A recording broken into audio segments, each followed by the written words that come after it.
For today's video, I have finally gotten my hands on the 2019 Mazda 3. This is an all-new vehicle, and it is really showing the direction that Mazda Design is going to go for when they start redesigning the rest of their mainstream cars. Yes, you heard that right. This is a 2019 Mazda 3, not a 2020 Mazda 3, even though this is actually launching after the 2020 Toyota Corolla. Don't ask why, I have no idea. That's just the way Mazda has decided to play it. For this generation of the 3, Mazda has decided to make this car definitely a more premium entry in this segment. So before we get started, you should know that this is going to be significantly more expensive in base form than a Corolla or a Civic. Mazda's new compact sedan uses the latest version of their familial design language that they call Kodo. This is Kodo 2.0 basically. We have this very strong chrome bar that runs from one side of the vehicle to the other, goes down there across the front, and then is matched on the top by this body-colored section. Although this is the second generation of their design language, this is instantly recognizable as a Mazda and definitely right in line with the CX-9 and CX-5.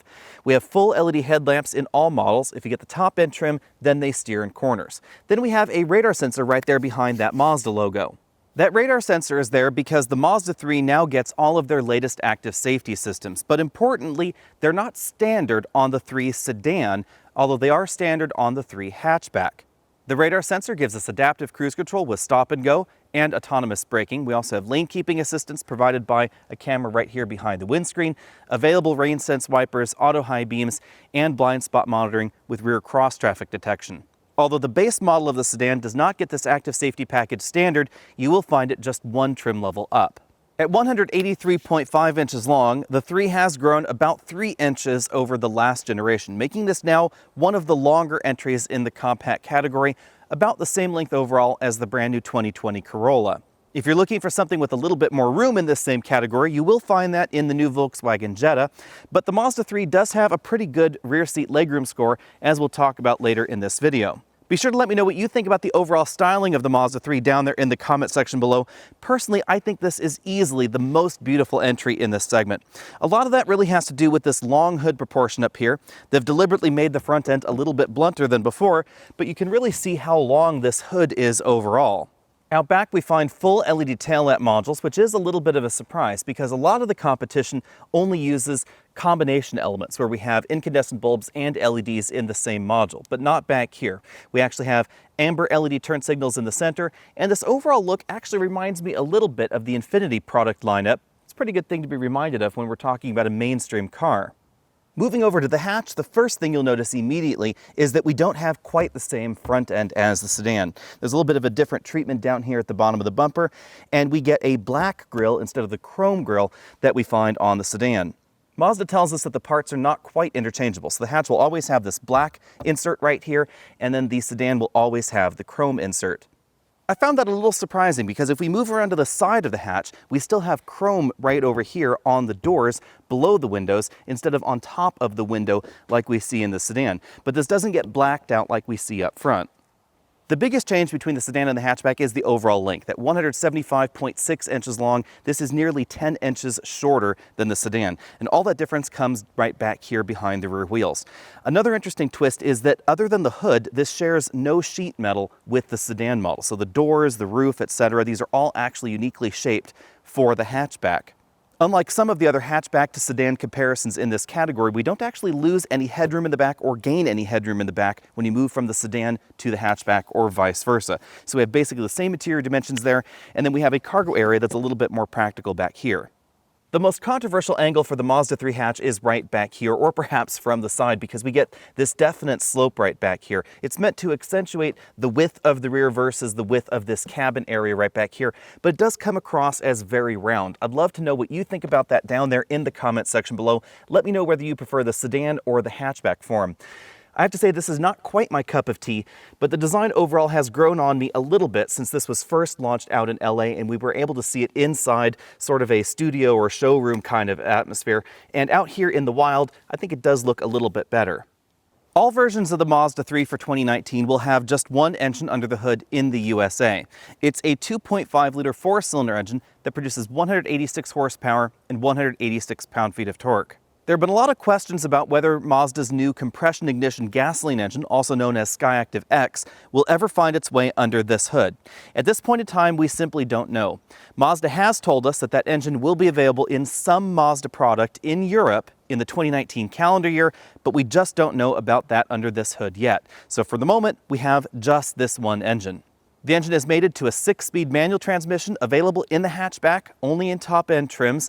All other versions of the Mazda 3 will get the 6-speed automatic that we've spent most of our time in today. So far, everything under here sounds basically the same as the last generation 3, but the big difference under this hood is that we now have the availability of all-wheel drive. That puts the Mazda 3 in direct competition with entries like the Subaru Impreza, which is really the only other mainstream entry in this segment that gives us all-wheel drive outside of some of the performance entries like the Volkswagen Golf R.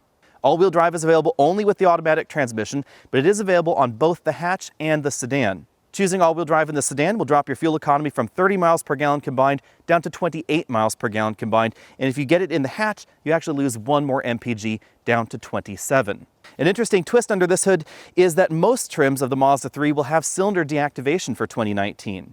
This is basically the same cylinder deactivation system that we see in the CX-5 crossover. It will shut down 2 of the cylinders in order to help save fuel. For some reason, however, that is not standard on the Mazda 3, so if you do select the base model, you won't get it.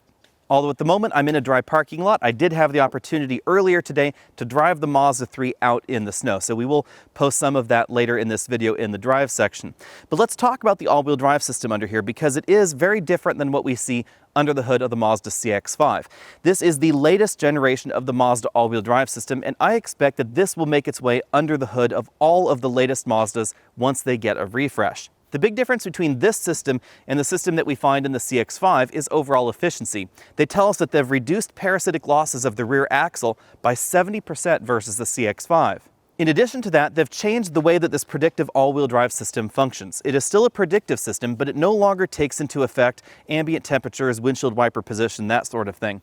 They decided that it was actually a little bit easier to use the overall dynamics of the vehicle, pedal position, the way that the wheel speed is going on, the lateral position, etc. of the vehicle in order to help try and determine how much power to send to the rear axle. They've also done something a little bit tricky, and they're overdriving the rear axle by a little over 1%. That's very similar to what we see in the Acura super handling all-wheel drive systems. That means that under certain circumstances, theoretically, this car could actually send more power to the rear axle than the front axle, even when no tire is slipping. That's a pretty big twist for this particular segment, and very different than what we see in the Subaru Impreza. When it comes to front seat comfort, I'm going to give these seats 9 out of 10 points. I did find the overall seat design pretty comfortable, but the seat bottom cushion seems a little bit short in this generation. We are driving the top end trim, so we have a 2-way adjustable lumbar support with a 2-position memory that's over here on the dash rather than on the door. We also have a redesigned tilt telescopic steering column with a pretty good range of motion. It is worth noting that the passenger seat, even in this top end trim, is a manual seat, and it does not have an adjustment for the bottom cushion to adjust for tilt. Hopping into the back seat, we find 77.4 inches of combined legroom, which is among the best in this particular segment, and just a hair below the Kia Forte and the Hyundai Ioniq. Versus the outgoing Mazda 3 model, legroom has actually managed to shrink just a hair, which is kind of surprising because the overall vehicle got a little bit longer. Overall headroom is very competitive in this segment, and actually better than some mid-size sedans. For instance, if I lean my head all the way back on the headrest, my hair is brushing the ceiling, but my head is just barely not touching the ceiling. I have just about a half an inch left. That is better than we find in some of the mid-size sedans in America. An interesting touch is that the hatchback and the sedan actually have identical headroom numbers, both front and rear. Behind the trunk lid, we have 13.2 cubic feet of storage space in the sedan and 20.1 cubic feet of storage space if you get the hatchback. Although personally, I find the sedan's cargo area to be a little bit more practically shaped. The hatchback is definitely shorter in terms of overall length, and that means that the cargo area is shorter. 20.1 cubic feet would be the area completely behind the rear seat, so you would have to stack things all the way up to the ceiling in order to get to that 20 cubic foot mark. But back here, you can actually put a 22-inch roller bag in this position, and then there's another one actually right back there in the cargo area behind it. You can actually stick a decent amount of luggage right back here without too much of a problem. That puts the Mazda 3 sort of in the middle of the pack, whether we're talking about the sedan or the hatchback. Overall cargo capacity back here is a little bit below the Kia Forte sedan, and in the hatchback it is a little bit below the Civic or the Elantra. Taking a look around the interior, we are inside the top end trim of the sedan. You can see that we have a redesigned center console here with buttons for the map lights and the sunroof right there. There's a sunglass holder right over here.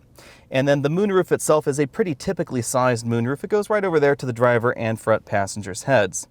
The driver and front passenger get two-way adjustable headrests and height adjustable shoulder belts. You'll find cloth seats in the base model, leatherette in the select trim, and then leather in the top-end trims.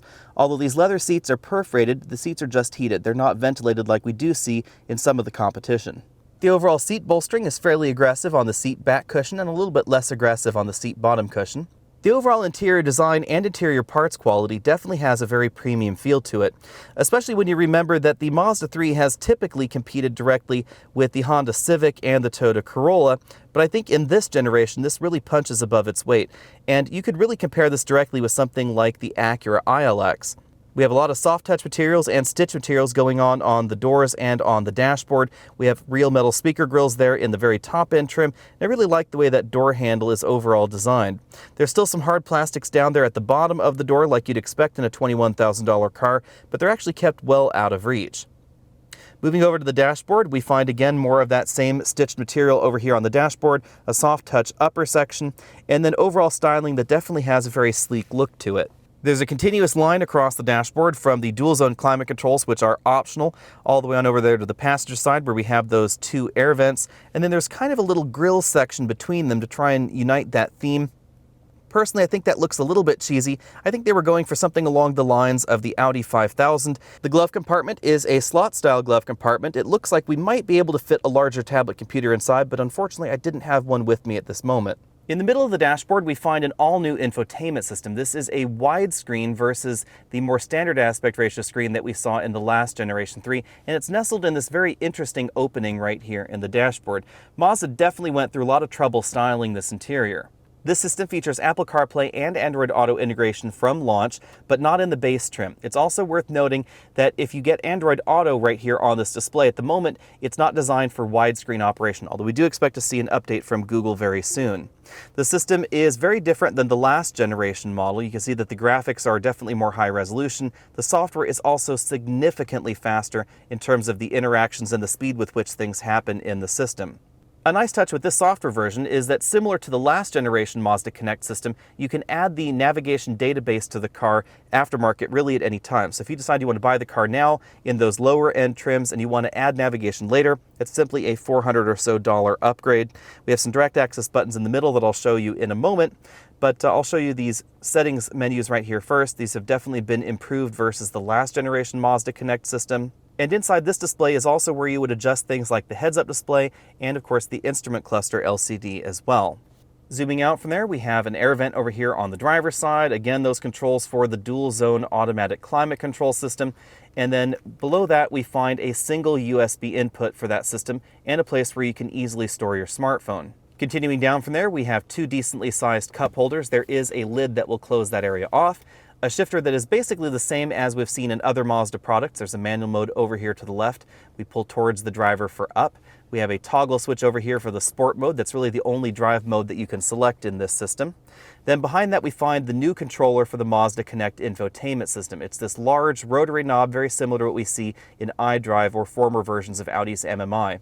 There's an electric parking brake over here, auto brake hold, and then we have some direct access buttons for those infotainment features. Navigation, media, home button right over there, favorites button. To the right of the infotainment controller knob, we find the power and volume knob. We rotate around for volume, press down for power, and then you toggle left and right for track forward and backward. The center console lid is softly padded. It slides back and then open right like that. On the inside, you can see that we have a very large and flat center console storage area. Likely because this vehicle has all-wheel drive, it's not as deep as some of the competition, but it is easy to store some of those medium-sized tablets in here.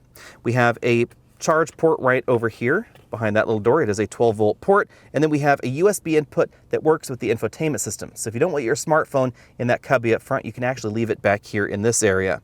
The Mazda 3 was one of the first vehicles in this segment to give us a heads-up display, and for this generation they've moved that up here to an actual windscreen projected display rather than being a little sheet of plastic right over here on the instrument cluster binnacle. The instrument cluster is similar to what we see in the top-end trims of the Mazda 6 now. We have some very easy-to-read gauges for the tachometer, fuel level, and then the engine temperature. Then everything else that you're seeing right here is being displayed by a large color LCD right in the middle. As we've seen in some of the other Mazda products out there, this LCD is not as configurable as you might think, although you can opt now to have a number right here instead of this fuel range displayed as a gauge, and then the MPGs over here, instead of being displayed as a gauge, you can actually just have a number right there.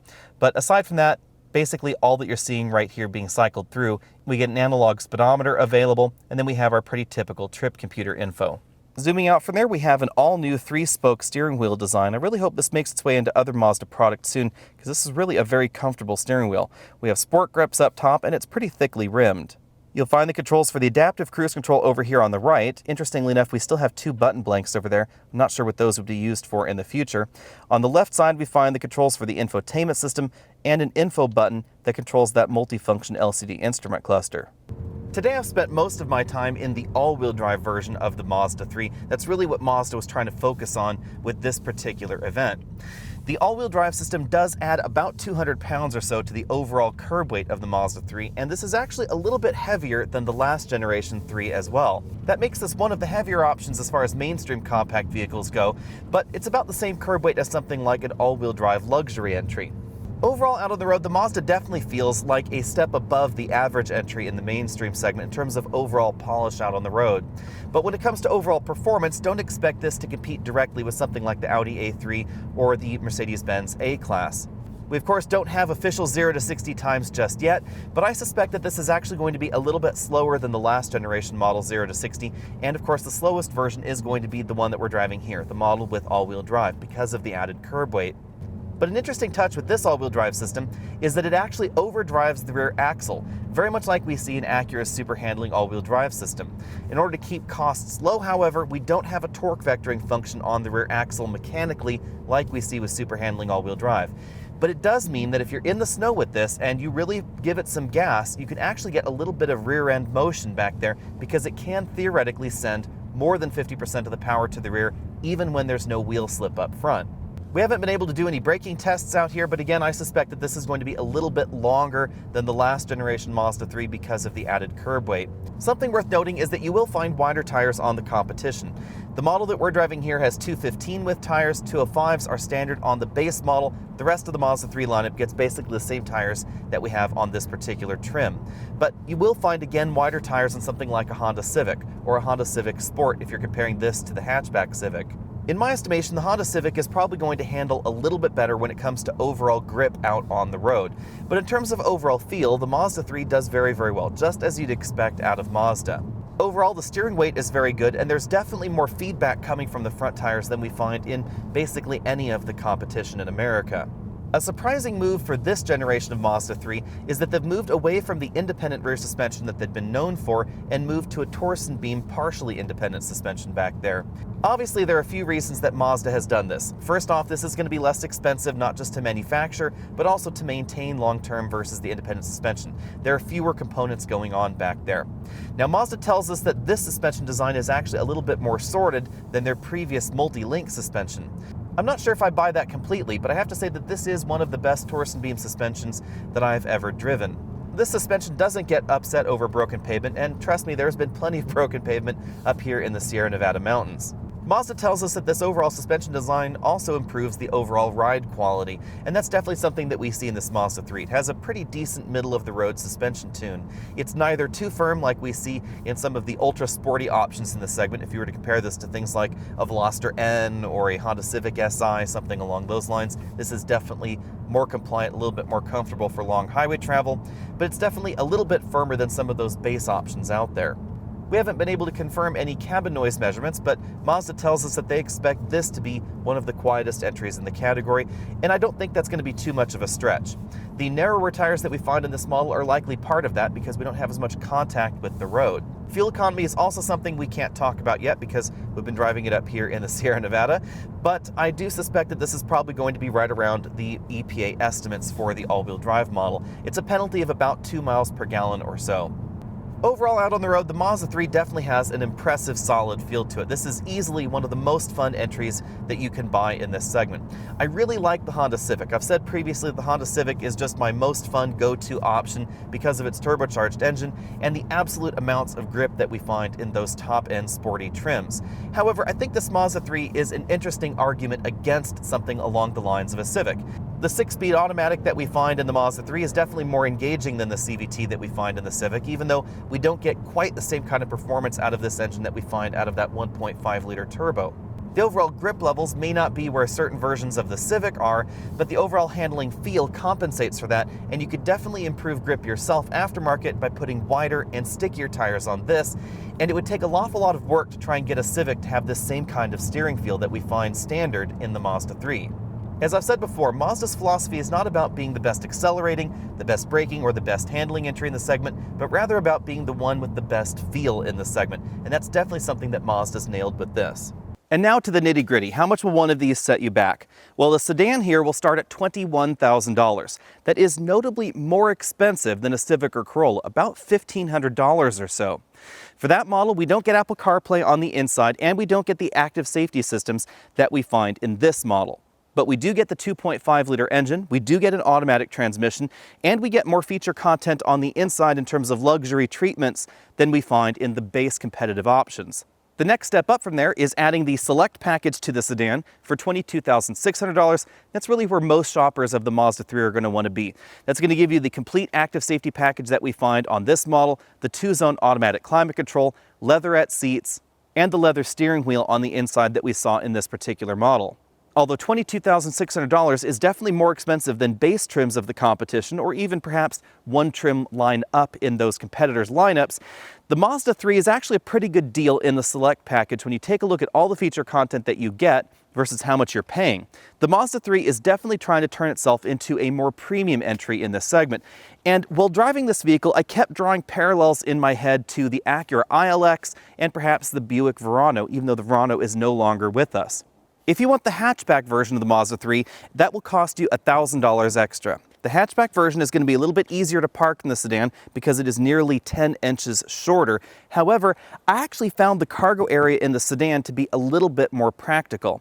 The trunk in the Mazda 3 is very well sized and very well shaped for this category, and all of our luggage that we were wandering around with today fit better in this trunk than they did in the hatch. On the flip side, if you did want to put a barbecue in your vehicle, you would be able to do that in the hatch, and you wouldn't be able to do that in the sedan. Either way, $1,000 is not too much of a hatchback upgrade penalty. Of course, the important thing to know is that the hatchback is not available in absolute base trim. You do have to work your way on one trim level up and then pay $1,000 extra in order to get that hatchback version of the 3. It's also worth noting that the hatchback is the only way you can get the manual transmission in the Mazda 3, but that's going to set you back $27,500. That's because you'll only find the manual transmission in the premium package version of the hatchback. If you were to add all of the options to your 3, including the premium package, all-wheel drive, the automatic, the red paint, etc., you'd end up right around $29,000. Now, the models that we've been driving today also have some additional options that are port-installed accessories, not factory-installed accessories, like the SD card for the navigation database. That's actually not too bad of an upgrade, and you can add that to really any trim of the Mazda 3 for 2019. It's one of the things that I've always liked about Mazda is the way that they deal with their navigation software. Any way you slice it, however, a fully loaded Mazda 3 is going to be right around or under $30,000. Definitely a value if you were to compare this against something like the Acura ILX, which actually I think is one of the best ways to look at the Mazda 3, because this really is a step above what we see in the Toyota Corolla as far as overall interior build quality, or even the newer options in this segment like the Forte and the Elantra. The interior refinement is also, I think, a little bit above what we see in the Honda Civic, although again, handling falls a little bit behind. If you're looking for a more premium compact sedan in America, but you don't want to move into the luxury segment, where we find the Mercedes-Benz A-Class or the Audi A3, the Mazda 3 oddly could be a pretty good option. Not only is the Mazda 3 easily more attractive than any of the other mainstream compact sedans, I think that the overall design definitely holds its own when you compare it to the luxury set as well. And the addition of all-wheel drive in this vehicle also helps it compete with those more expensive luxury segment vehicles in some ways, because the rest of the competition either doesn't offer all-wheel drive, or they're entries like the Subaru Impreza, which doesn't feel as premium. Remember that the Subaru Impreza is very inexpensive in America. It comes with standard all-wheel drive, yet the base price of that vehicle is very similar to the base prices of the front-wheel drive competition. You don't get a free lunch in America, of course, and all that money for the all-wheel drive system has to come from somewhere, and overall the Impreza just doesn't feel as premium as the Mazda 3, both in terms of overall exterior styling, interior styling, and materials quality on the inside. But you are going to pay the premium for those nicer treatments in the Mazda 3. Is it worth it? Personally, I think so, but that's really up to you to decide. Let me know what you think about all of that down there in the comment section below, and of course stay tuned because we will have a full and complete review on the 2019 Mazda 3 coming up in the next month or so. In the meantime, be sure and comment down there in the comment section below. Let me know what you think about the 2019 Mazda 3. Go ahead and find us over at facebook.com/AlexNautos if you haven't already done so. And if you want to support this channel, and I hope you do, click up there to the top of your screen and you'll be taken over to patreon.com.